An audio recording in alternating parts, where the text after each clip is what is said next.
You forensicate, I forensicate, we all forensicate. Today, at your request, you asked for this, based on viewer request, we're going to talk about digital forensics a little bit and what that means. So stick around for Secure Digital Life.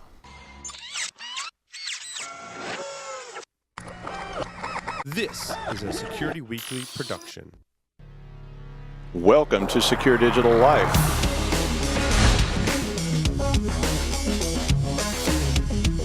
If your users are going to keep putting risky stuff on your machine, you're screwed. So, Top can help us understand the complexity of blockchain. I was reading through the show notes, man. Oof. In binary, it would be 001. Who cares? But it's probably not significant anyway. It'd be like you're looking out through the HAL dot, like, hey, Dave. It's like Sims, but with, It would be like Sims. Instead of AI, it's only.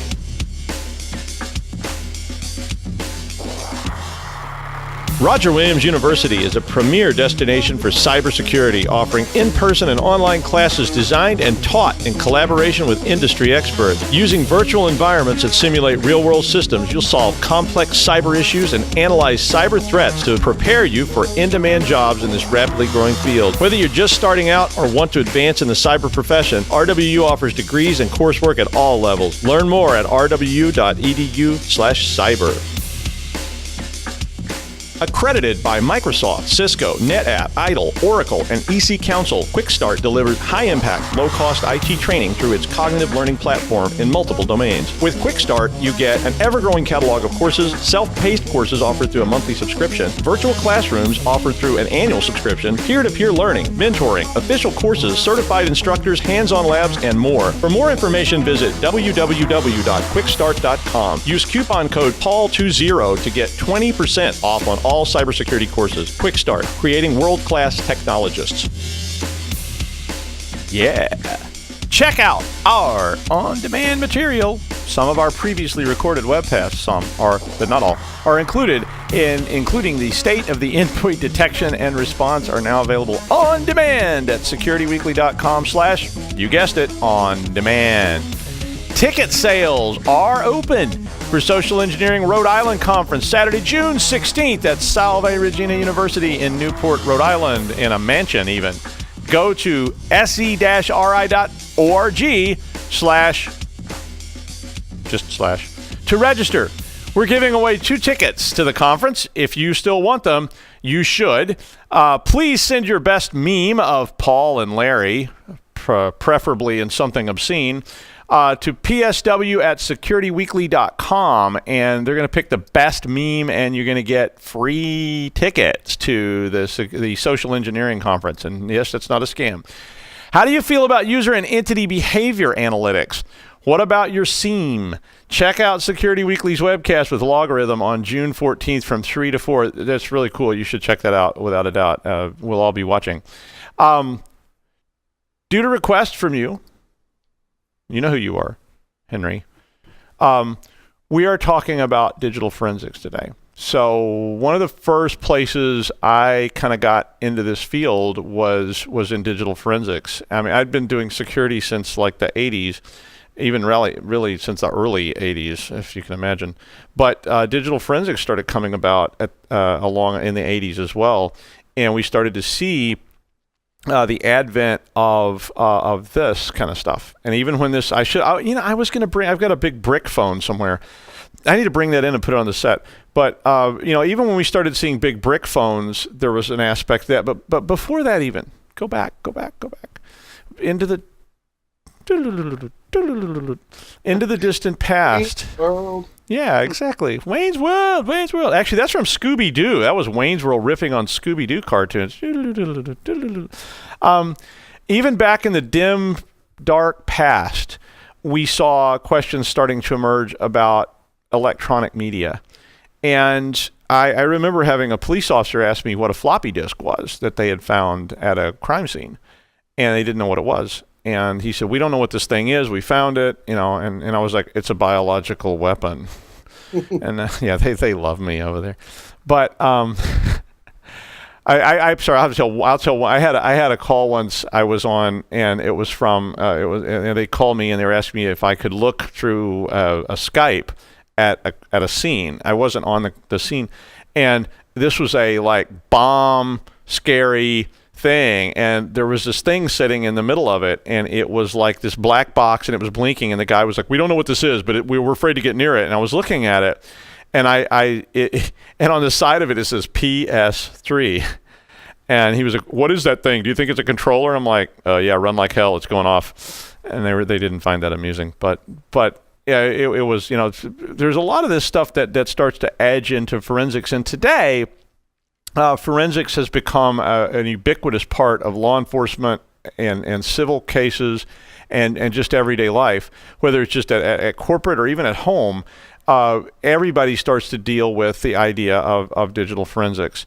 And typically what forensics is whether it's physical forensics and it's like blood and fluids and all that fun stuff, you don't want to do that stuff. The Dexter stuff. So it's, Dexter is doing blood spatter analysis and all these kind of things.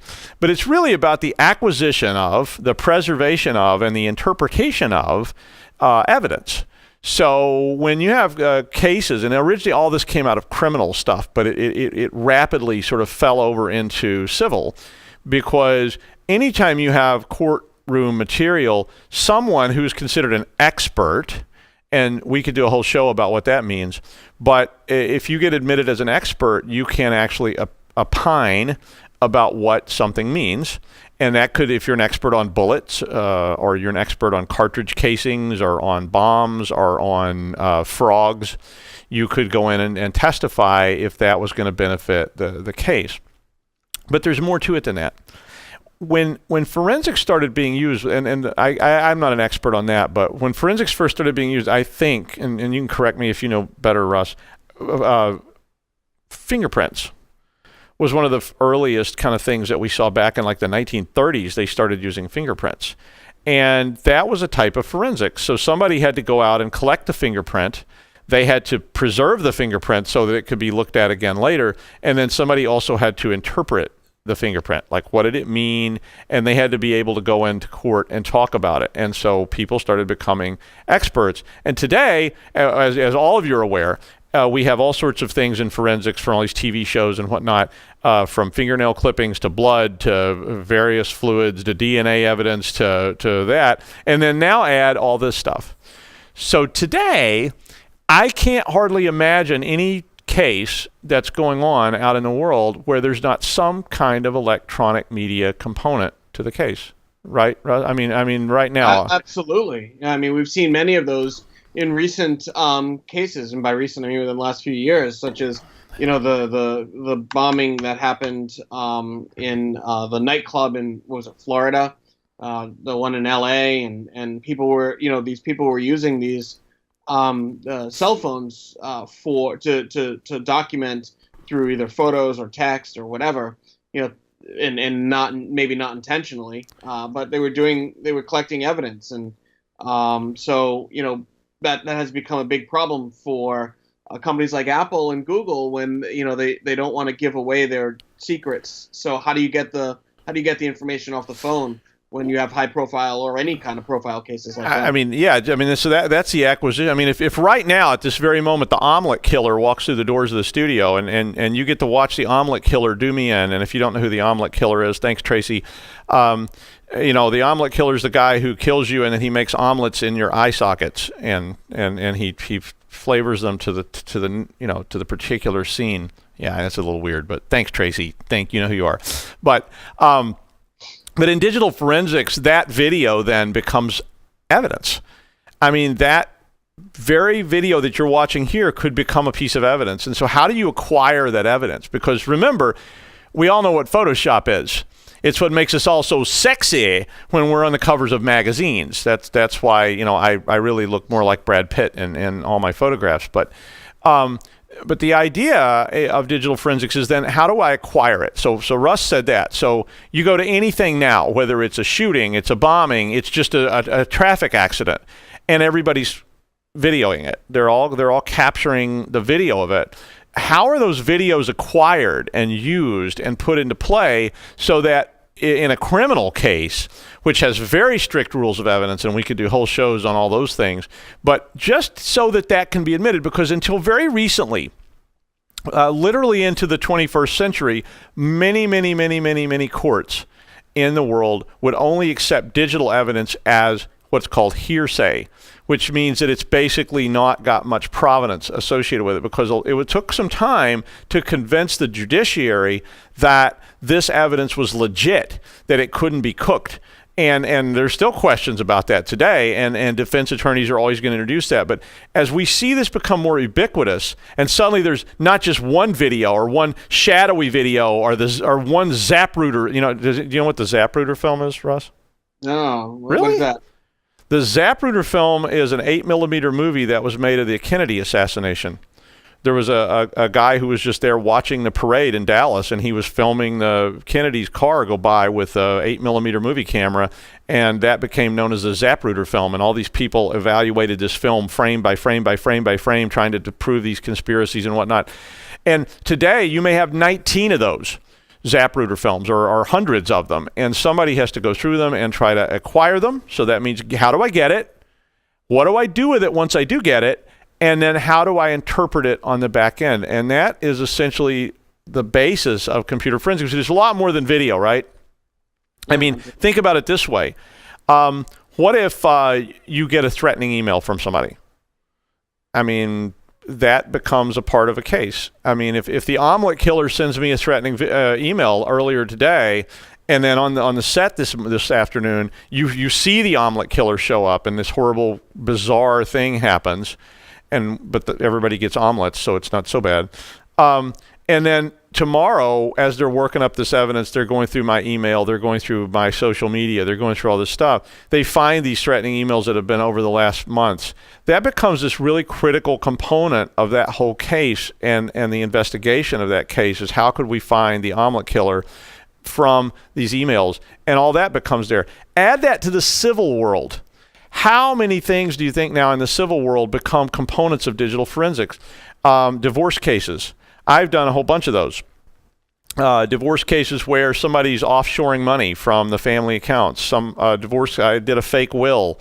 I had to call very recently about another personal, case where somebody's suing somebody else about something that happened, and I can't say what it is, but I'll let you imagine. It's probably a lot cooler if you imagine it yourself.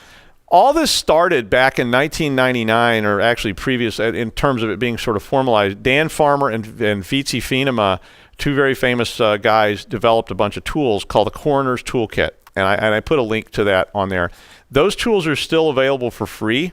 They were trying to find ways to recover files from Unix-based storage devices, and they built this thing called the Coroner's Toolkit, which later evolved into what today is called Sleuth Kit. So Brian Carrier built Sleuth Kit out of all those tools, and it's like a GUI. You can download it for free. You can run it on a Unix system, and you can do forensics with it. So this suite of tools then becomes a basis for trying to do digital forensics on all sorts of different things. And today, this is a billion-dollar industry.